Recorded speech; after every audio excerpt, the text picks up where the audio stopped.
Hey, how are you? Doing very well. Thank you for asking. Very good to meet you as well.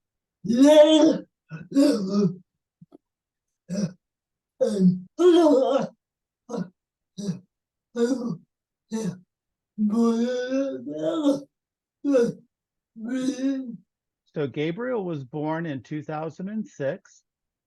He was born with a degenerative neurological disorder called Aicardi-Goutières syndrome, which strips the myelin sheaths away from all of his neurons.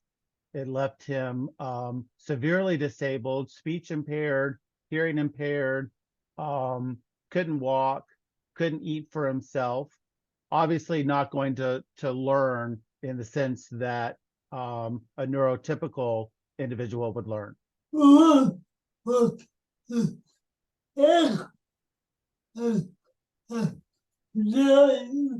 Gabriel was wonderful.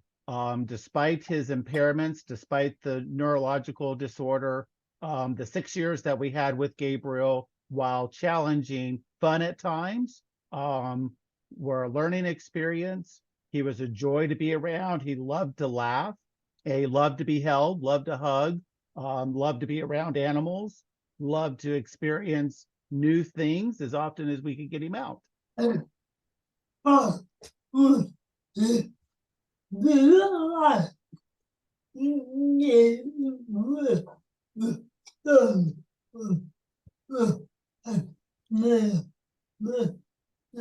Very much like I just described him a moment ago. Loved to laugh, loved to smile, loved to swim.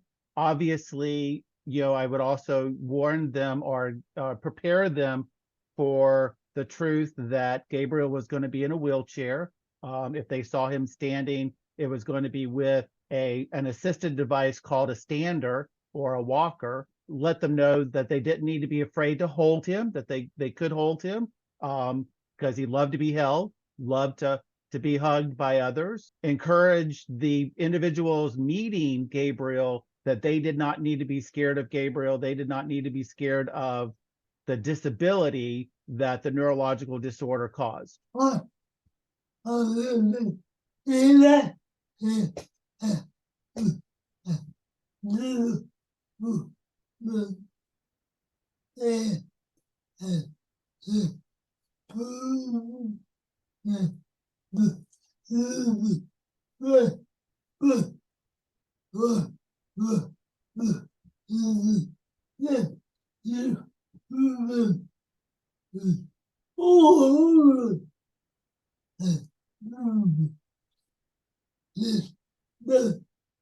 With COVID, so obviously COVID era was with our adopted child from foster care. John's disability wasn't 100% apparent to anyone who looked at him. John has moderate to severe attention deficit hyperactivity disorder. At the moment that schools transitioned to Zoom learning, John couldn't connect with the teacher. And so he would look at the screen, and an interview like this interview couldn't take place because John would very quickly become impatient with the screen. He would shut down completely. Where a 30-minute lesson, John couldn't spend 30 minutes on the computer. He would spend 5 minutes on the computer and have a meltdown. Very quickly, we had to transition away from Zoom learning with an educator to I would communicate with the educator via email or via Zoom myself, and I ended up teaching John.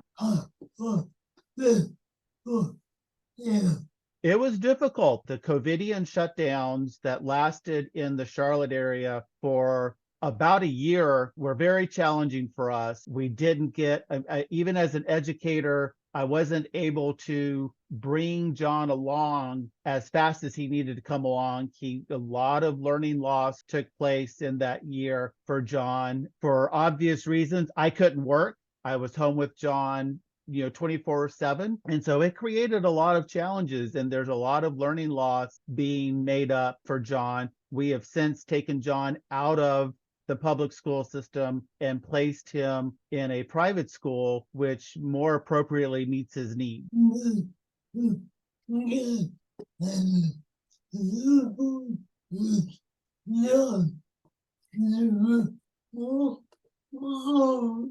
His counselor and his case manager tried for about the first month COVIDian shutdowns, but very quickly ran into issues. When the school board shuts down a school, that ends, as far as the school system is concerned, that ends their responsibility. They're not responsible for children during a snow day, for instance. And so there were a lot of issues, a lot of things going on. At one point in time, filed a complaint with the North Carolina Department of Public Instruction that John's needs weren't being met, that his individualized education program wasn't being followed, and was told exactly what I just told you, that when the school system shuts down, their obligations pretty much get marginalized, pretty much get ended. And at some point in time, they would try, by law, they would try and come back and offer what's called compensatory education, which in many cases is not appropriate education.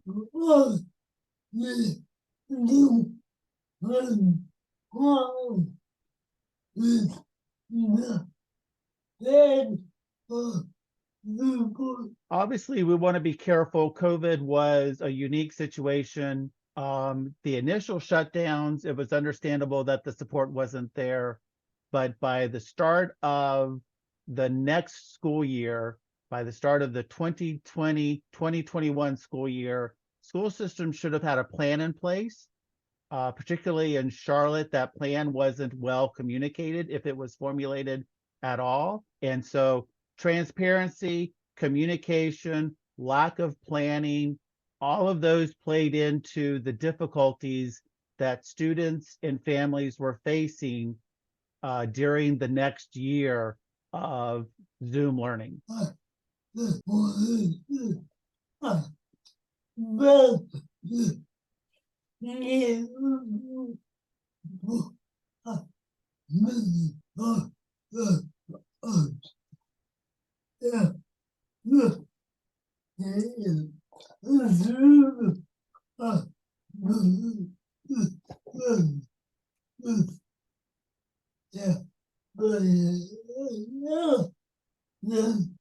So in stark contrast to the school system's response to COVID with John, with Gabriel, the school system was very supportive with Gabriel. We received in-home services. The school's occupational therapist came out to the house. The school speech therapist, physical therapist, all came out to the house, all worked with Gabriel very extensively, even with the diagnosis of the Aicardi-Goutières syndrome, in which Gabriel's ability to move was going to be severely limited. He was likely to never actually be able to speak. So they worked very extensively with him right up until the day that he went into the hospital with the flu, which ended up claiming his life. So our experience with the school system with Gabriel was very positive, and I give them very high marks for their willingness to work with him, even within his disability.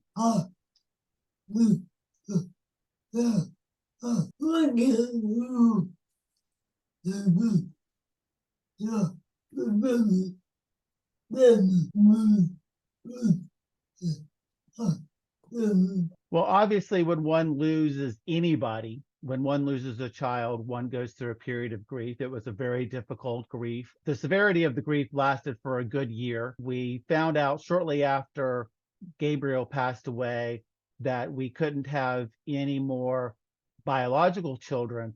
So we pivoted to the idea of adoption. And when, for financial reasons, adopting privately wasn't going to be an option, we started looking into fostering, which is a good story and an interesting story in and of itself, because we had no intentions on adopting a child through foster care. We were simply going to open up a foster home, open up our spare bedroom to children coming in.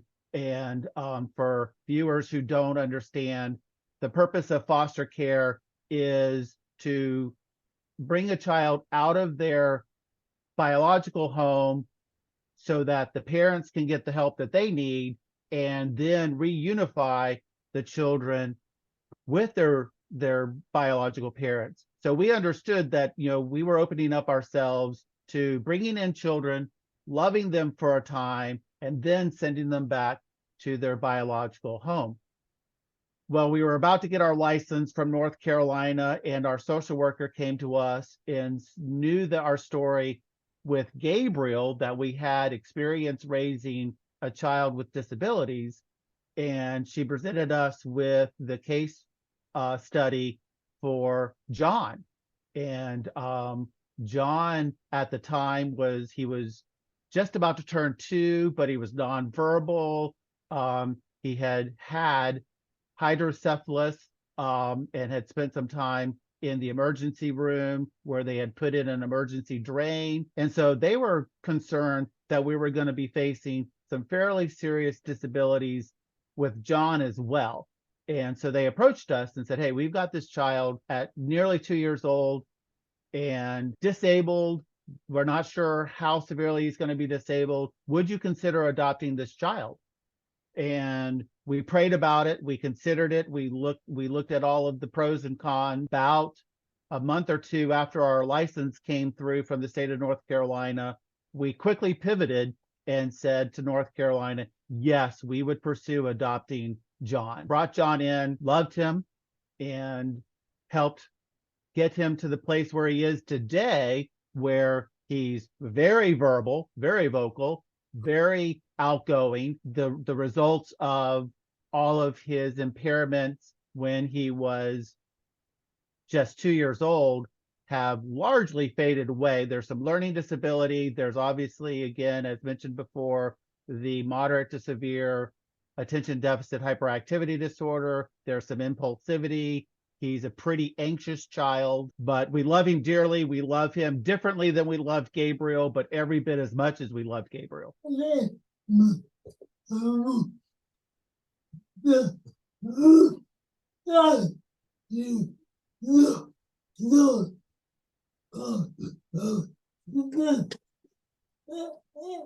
John's social worker actually remarked during that visit that you would have thought we knew John and John knew us from birth. So this was a group setting where a lot of adults were in the room. It was completely supervised, lots of social workers, lots of county officials sitting in the living room, and they brought John in, and he immediately ran to my wife, ran into her arms, and gave her a big hug. And hopefully she doesn't mind me saying this, after that meeting, which was very joyous, very, very friendly, a child that was, clearly excited to be in the room with all of us, including ourselves, who he had just met a few moments before. After that 30-minute meeting, my wife commented to her best friend that she felt like she had just met her son. The rest of it is the story. The county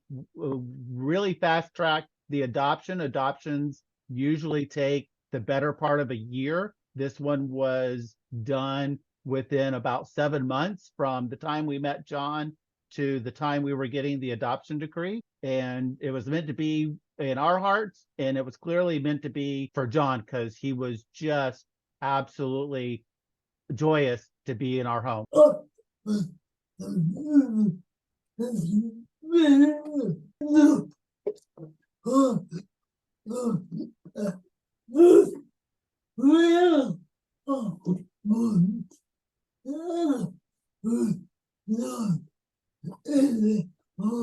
there was a learning curve. John,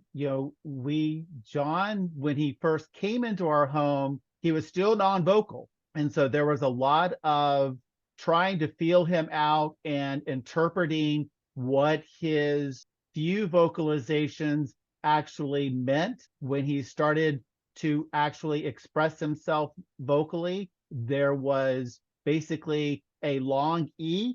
So when he wanted your attention, he would E, E. And then there was a whole vocabulary to learn, because as he became more and more vocal, he would attribute what he was hearing from us in his own way. So he doesn't say this any longer, and he doesn't even really remember that he ever said it. But when he would look at a sock, he would say gakwa. That was his word for sock. And you'd sit there, and he wanted to put his socks on, and he would go gakwa, daddy, gakwa. But there was a learning curve. We didn't know at that time that we were going to be dealing with anxiety. We didn't know that we were dealing with impulsivity as a neurological disorder, if you will, as an impairment, if you will. And so some of the things that he would do when he was anxious would be he would throw small objects. And so we had to learn how to handle that. And then obviously, as he got older, seek some professional assistance in controlling those kind of behaviors. So just like when a newborn comes into the house, it's different from the sense of with a newborn, you're dealing with certain biological issues that come with a newborn whose body isn't 100% developed. But at the same time, there are things that you have to learn about a child. And that's what you do. You spend a week, you spend longer, but you spend that first week just learning what it means to have John in the house, spending that week learning all over again what it means to operate with a little bit less sleep. You're now having to make meals for another person in the house. But in the end, it's worth it, because now at the age of nearly 11 years old, we're starting to see the fruits of the labors that took place when John was only 2 and 3 years old. Very energetic, very intelligent, even if he can't necessarily express that intelligence in the way that the world might perceive it as intelligent. Very keen on drawing, very keen on science, loves school. This is the first year that we've had him at this particular school, which is meeting some of his more non-apparent needs, that he loves going to school there, wants to be there. We had an instance this past December where John was very sick and actually had to miss school for 2 or 3 days. And he didn't like missing school. He understood that he was sick, but he was like, I don't want to miss school, Daddy. I don't want to miss school, Mommy. Oh, let me go to school. I'm like, Don, you need another day of rest, buddy. So very fun loving. He asked just the other day if he could go to the local science museum again. Very interested in new things that he hasn't experienced in the real world that he likes online or that he's read about. And so he's like, I might want to do that, Daddy. I might want to do that. I'm like, okay, we'll see what we can do.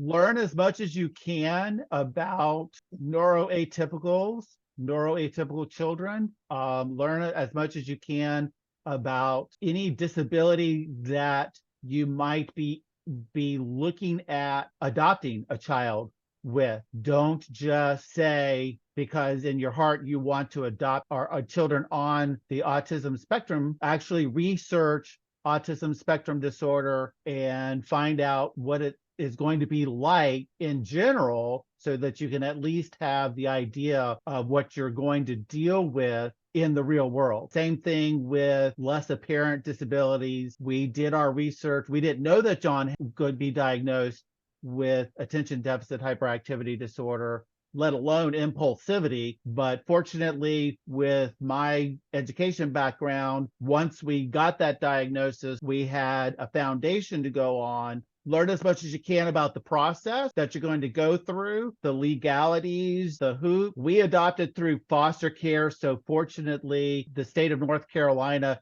included have a really well-defined process. If you're adopting privately, get yourself good legal counsel, because you're going to need that legal counsel to help you navigate all of the filings and the court issues that might arise during the adoption process. And then just be open to whatever happens. You've got to be flexible, and you've got to be understanding. The risk of sounding like a cliche, enjoy the process, because you're going to learn a lot. But remember that all of this process is going to help you develop the love for the child that you're seeking to adopt.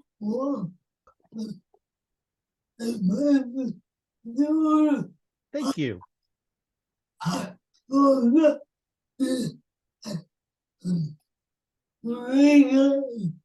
Not in adopting John, and certainly not in raising Gabriel. Obviously, most of us do things out of passion in the heat of the moment that we might regret. Sometimes I might not relate to the adults that are trying to tell us that they can't do a certain thing, a certain service can't be provided to John. I might regret or might have done certain things to individuals outside of the family or with individuals outside of the family. But loving John has been one of the best decisions of our life. Raising Gabriel certainly was one of the best things that we've done as a couple, and I have done personally as an adult. Definitely been a learning experience, and I continue to learn every single solitary day. I mean, every day is a new day with John, and every day he reacts a certain way in a new situation, and you go, okay, so now we know what we need to do in that situation.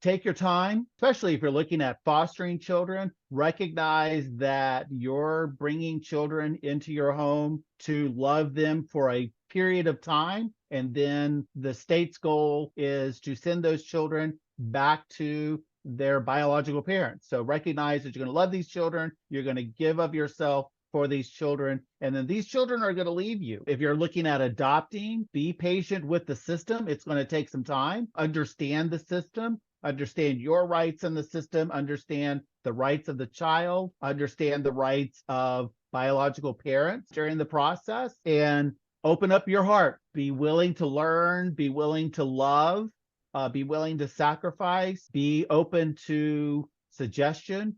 But just open up your heart and, let the process teach you, and just let the love for that child grow and develop and create a beautiful mosaic for that child's life.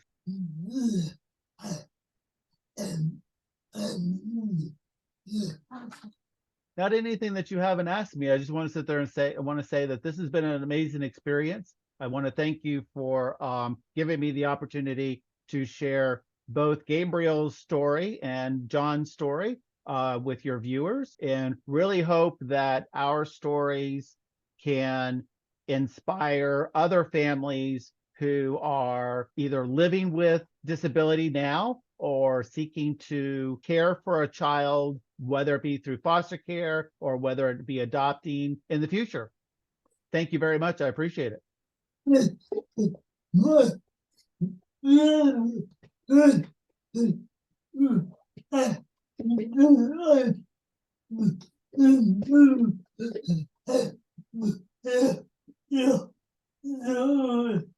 Thank you. Great. Appreciate it. The pleasure's been all mine.